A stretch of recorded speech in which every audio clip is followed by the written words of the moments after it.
Bonjour à tous, cette semaine nous célébrons le 8 mai et pour cette occasion j'ai décidé de faire une petite vidéo pour vous servir de rappel. Le 8 mai est donc une journée de commémoration. Mais que commémore-t-on le 8 mai? Le 8 mai, nous commémorons la fin de la Seconde Guerre mondiale en Europe. En effet, après le suicide de Hitler, le 30 avril 1945, l'Allemagne capitule quelques jours plus tard, le 8 mai.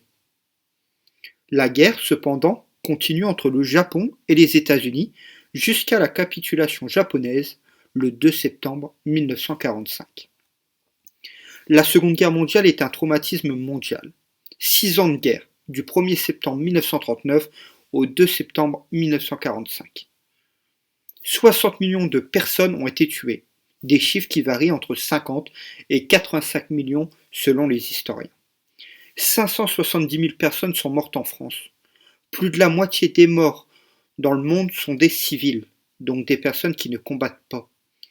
Des milliers de personnes sont contraintes à l'exil, obligées de quitter leur maison, leur ville et parfois leur pays. Des centaines de villes sont détruites sur l'ensemble de la planète. La situation économique est catastrophique, notamment en Europe. La population est traumatisée par cette guerre. La paix est le seul combat qui vaille d'être mené, écrit Albert Camus. Une philosophie partagée par de nombreux contemporains. Nous avons déjà évoqué le lourd bilan de la Seconde Guerre mondiale.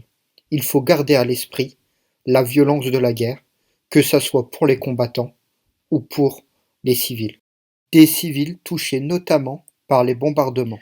Vous avez des exemples de villes bombardées sur l'ensemble de la planète. Nantes, Arras, Dresde en Allemagne, Tokyo, Stalingrad, Londres. Beaucoup de villes sont totalement détruites par les bombardements. Le 8 mai 1945, enfin, marque le jour où l'Allemagne capitule. Elle s'avoue vaincue sans condition. On va observer sur l'ensemble de la France des scènes de joie, de liesse, pour célébrer cette victoire. Mais pourquoi commémore-t-on aujourd'hui? La raison est simple, pour ne pas oublier les horreurs de la guerre, pour que ces événements restent dans la mémoire collective. Des villes ont été détruites, des gens ont dû quitter leur pays, leur foyer, des millions de personnes ont été blessées et des millions de personnes sont mortes. Et pour ne pas oublier les conséquences dramatiques d'une guerre mondiale, les contemporains, ceux qui ont connu la Seconde Guerre mondiale, sont de moins en moins nombreux. Mais le 8 mai nous permet de transmettre les souvenirs de génération en génération pour nous rappeler de l'importance de la paix. Depuis quand commémore-t-on le 8 mai?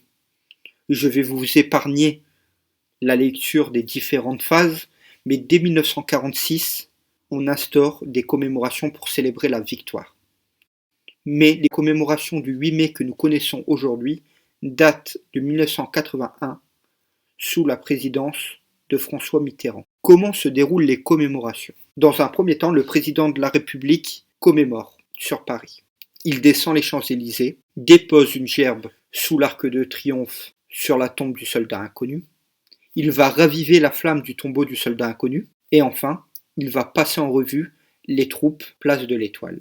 Dans le reste de la France, on retrouve des commémorations dans différents endroits, devant les monuments aux morts, à Nice ou à Arras, mais aussi dans les différents cimetières de France. Vous avez peut-être eu l'occasion de participer à l'école primaire. Le bleuet de France.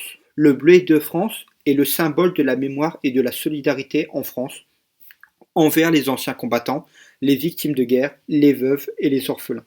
Les membres de cette association vont notamment vendre le 8 mai et le 11 novembre des bleuets dans les cimetières. Et je voulais particulièrement mettre en avant le travail qu'ils effectuent pour transmettre cette mémoire, notamment auprès des plus jeunes. J'espère que vous aurez tous l'occasion de rencontrer un ancien combattant qui pourra vous faire part de ses souvenirs et de ce qu'était vraiment, concrètement, la Seconde Guerre mondiale. Je vous souhaite à tous une bonne journée de commémoration. J'espère que vous prendrez 5 minutes pour vous souvenir de l'importance de la paix sur la planète. Merci à tous.